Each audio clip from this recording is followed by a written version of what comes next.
Imagine this, a legal way to grow your money completely tax-free. No hidden fees, no complex paperwork, just pure growth, untouched by taxes. Whether you're saving for your dream home or child's education or a stress-free retirement, the TFSA is the Swiss Army knife of financial tools for Canadians, including immigrants. But wait, how does it work?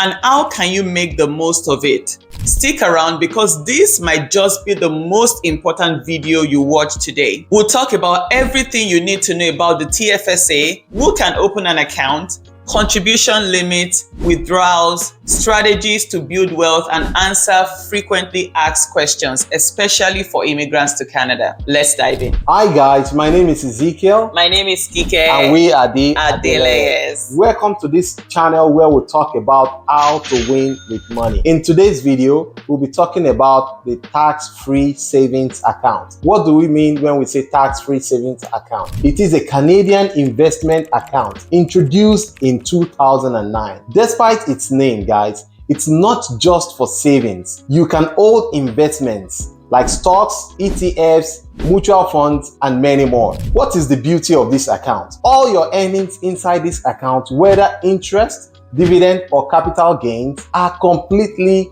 tax-free. Guys, this is one way you can build your wealth, right? Why does it matter? Why do we talk about TFSA?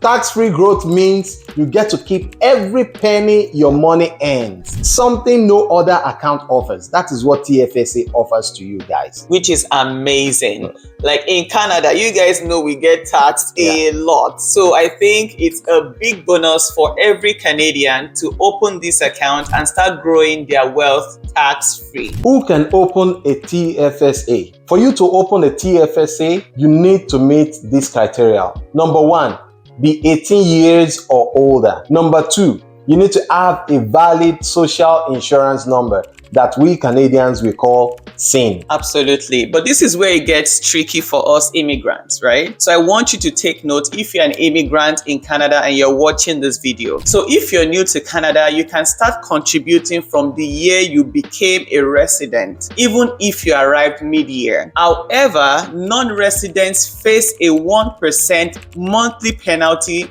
for contributions made while they are not a Canadian resident. So timing is very key if you're a Canadian immigrant. So how do you open a tax-free savings account? You can have more than one TFSA at any given time, okay? But the total amount you contribute to your TFSAs cannot be more than your available TFSA contribution room for that year. You have to keep that in mind. To open a TFSA, you can do any of the following. Number one, contact your financial institution, credit union, or insurance company. Number two, you can also decide or choose to open a self-directed TFSA. So this is a vehicle that allows you to build and manage your own investment portfolio by buying and selling various types of investments. This is what we do. So let's talk about contribution limits. First off, guys, you don't need to have earned any income to contribute to a TFSA. You can be a stay-at-home parent or unemployed and still legally contribute to your TFSA. The CRA does not care where the money comes from. Just put it in there. Unlike with a registered retirement savings plan, RRSP, there is no deduction available when a contribution is made to the TFSA, nor any tax liability when funds are withdrawn. Every year, the government sets a contribution dollar limit. I want you to take note of this. Take note of it. Every year, the government sets a contribution dollar limit. For 2025, it's $7,000. If you've never opened a TFSA, your contribution room accumulates from the year you turned 18 or from 2009, whichever is later. As of today, the total contribution room since inception is over $102,000 if you were eligible from the start. The most amazing thing about a TFSA is that unused annual contribution room can be carried forward to future years. Just like me, I have a contribution room that is a lot right now, which I would like to max out in couple years. So if you have contribution room that is a lot, make sure you max it out And remember, guys, what I said about 2025, you have the room of $7,000 of contribution. So let's paint a scenario here for us immigrants, right? Because our situation is a little bit different. Let's say you arrived in Canada in August 2013, like I did as a permanent resident, and you have never contributed to a TFSA before. Here's how your contribution room would accumulate over the years. So 2013 would be $5,500, 2014 also another $5,500, 2015 $10,000, 2016 to 2018 would be $5,500 for every of those years. 2019 to 2022 would be $6,000 for each year. 2023 would be $6,500. 2024 $7,000, and 2025 would be $7,000. So if you came to Canada in 2013, you would have accumulated a total contribution room of $82,000 for your TFSA. You can also use this contribution room calculator from moneysense.ca. Here is a quick tutorial, but the link will be in the description below. If you want to know your total contribution room for your TFSA account in any given year, so you want to head over to Google, type in TFSA Contribution Room Calculator, MoneySense. So I like the one from MoneySense. Okay, type that in, and then you want to select the first link right there. Okay, it's gonna come up. Then okay, there you go. It's going to ask you, were you a resident of Canada before 2010? So in the scenario that we're using, this person, like me, came to Canada in 2013. So the answer would be no. Okay. Next question. What year did you become a resident of Canada? So you want to be honest. 2013. What year were you born? Okay. Say 1987. How much have you contributed to your TFSA so far? So enter the amount that you have contributed. If you have never made a contribution, enter 0. And then, have you ever made a withdrawal from your TFSA? So since you didn't contribute anything, so we'll say the answer is no. So your total contribution room for 2024 for your TFSA as of last year, 2024, is $75,000. Remember, in 2025, this year, we got an additional contribution room of $7,000. So you want to add $75,000 plus $7,000. So that will make $82,000 of your TFSA contribution room for year 2025. And I'll put the link, to this particular website in the description below. The most reliable way to know your annual TFSA contribution limit is by opening your individual Canada Revenue Agency account, your CRA account. We'll put the link in the description below, but here is a quick tutorial for you on how to open your CRA account. Both links will be in the description below. If you're a resident of Canada and you have never opened an account with the CRA, that's the Canada Revenue Agency, this is how to do it. So head over to Google, type in CRA My Individual Account, select the first link, and then on the right side here, you want to click Register for My Account. Okay. So the first one, you can register for My Account for Individuals, My Business Account, or if you file taxes for people, you can also represent a client, okay? But for the purposes of this video, it's going to be My Account for Individuals. And I'm not going to open an account. I already have one. My husband has one. So there are about 6 steps to follow, guys. Okay, so it's very, very detailed. I need you to take your time. It might take you about 30 minutes. Please take your time to open your account. So when you have a CRA account, you can check your TFSA contribution limit. You can check your RRSP contribution limit. You can also check any tax credits that you have.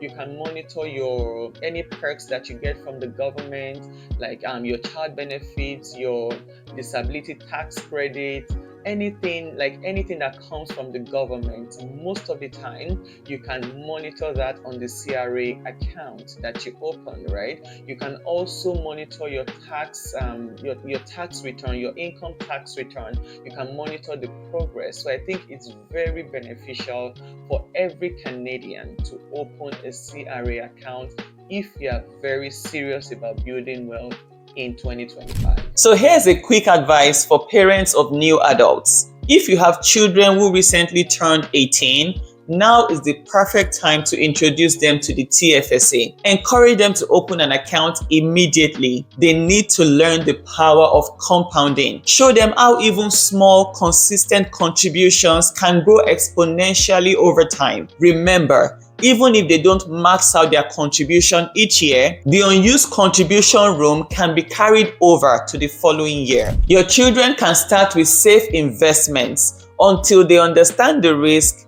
Guide them towards safe options like guaranteed investment certificates, GICs, or exchange traded funds, ETFs. It is important to know that planting the seeds of financial literacy early can give your kids a lifelong edge in wealth building. But here's a pro tip. It is vital that you know your annual contribution limit to avoid over-contributing, because excess amounts are taxed at 1% per month. So you need to know this as a parent and also advise your children about it. Now I'm going to talk about how to make withdrawals from your TFSA. Depending on the type of investment held in your TFSA, you can generally withdraw any amount from the TFSA at any time, guys. Withdrawing funds from your TFSA does not reduce the total amount of contribution you have already made for the year. Withdrawals made from your TFSA in the year will only be added back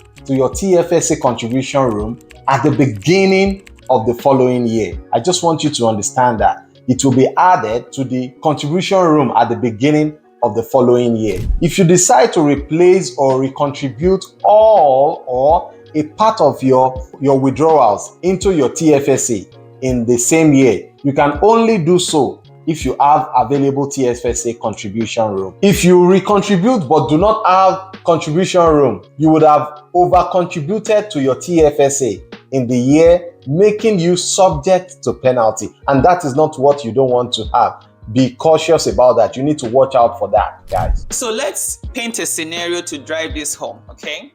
Let's say since arriving in Canada in August 2013, I have contributed the maximum TFSA dollar limit each year. At the end of last year, 2024, I had no TFSA contribution room left.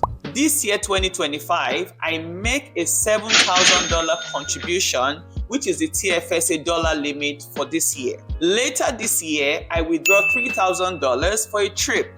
Unfortunately, my plans changed and I cannot go. I only have two choices that I could make regarding my $3,000 TFSA withdrawal. So here's my first option.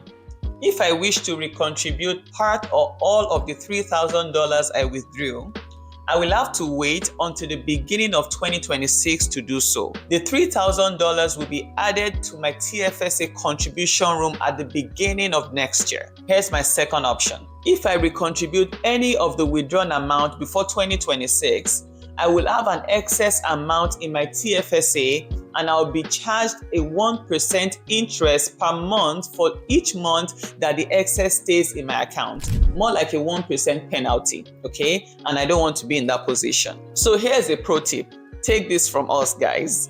The best month to withdraw from your TFSA is December, because you will get your contribution room back at the beginning of the following year. While the worst month to withdraw from your TFSA is January, because you will have to wait for an entire year to get that contribution room back. So guys, how can we use a TFSA? A TFSA isn't just a savings account. It can be used for 1. Emergency funds. Keep cash or low-risk investment to access quickly when life throws curveballs. Number 2, short-term goals. It can be used for a short-term goals. Say for a vacation or wedding or down payment on a house without worrying about taxes eating into your returns. And guys, if you are using the TFSA for short-term investment, keep in mind the withdrawals and the recontribution rules. Let's talk about self-directed investing. This is where the TFSA shines for wealth building. It shines. This is where it works better. By opening a self-directed TFSA account through a brokerage, you can invest in number 1, stocks. Invest in Canadian or international stocks to benefit from long-term capital appreciation. Number 2, exchange traded fund, ETFs. A diversified options to build a balanced portfolio. This just is diversified option for you to build your portfolio. Another one, which is number 3, is bond and GIC for stable fixed income returns. And number 4, guys, mutual funds. If you prefer a professionally managed investment option, you can go with mutual funds. So here are some pro tips for successful self-directed investing, guys. You need to educate yourself. Absolutely. You really need to educate yourself. We can't overemphasize this. You need to understand the basics of investing, including risk tolerance and diversification. You need to know all this. You also need to start small. Don't feel pressure. Don't let anybody, pressure you. Don't be pressured to invest large sum, when you start. Even $100 can make a difference. Yeah. You put in $100, it can make a difference. And also you need to think about the long term. Think about the long term. Avoid panic selling during market, downturn. Anything can happen. Everything is a risk in life. You put your money in there can be an upturn, there can be a downturn. Don't be so emotional when you see a downturn. Ride out with the volatility. And also, guys, you need to leverage dollar cost averaging. You need to contribute consistently regardless of market condition. You just have to keep contributing into this. Let me give you an analogy. Think of self-directed investing in a TFSA as planting a fruit tree. When you plant a fruit tree, with patience and care, it will bear fruit year after year. It doesn't bear fruit the year you put the seed into the ground. You need to give it time for it to germinate, for it to become fruitful. And the best part of it is that you get to enjoy all the fruit without sharing a single one with the tax man. Yes. You don't need to share it with tax man. You don't get taxed on the returns on your investment. Okay, so now we'll answer some frequently asked questions about the TFSA. Can international students open a TFSA in Canada? Yes, if you have a valid SIN, social insurance number, and you're a Canadian resident for tax purposes. Number 2, what happens if I withdraw my money? You can withdraw your money anytime, and the amount you withdraw gets added back to your contribution room the following year. Number 3, can I hold foreign investments in my TFSA? Absolutely, but you have to be aware of foreign withholding taxes on dividends, especially from US stocks. Also, the amount of your contribution in Canadian dollars cannot be more than your TFSA contribution room. Everything will be converted into Canadian dollars. Do I need to file taxes for my TFSA? Generally, no, unless you've over-contributed or engaged in prohibited activities as identified by the CRA. Number 5, is the TFSA better than the RRSP? It depends on your goals, to be honest. TFSAs offer flexibility, while RRSPs provide tax deductions upfront. With a TFSA, you are contributing into that account with after-tax dollars. That is why there is no tax liability on that account. So guys, we've been able to establish that the TFSA is one of the most powerful financial tools for Canadians, especially immigrants looking to build wealth in their new home.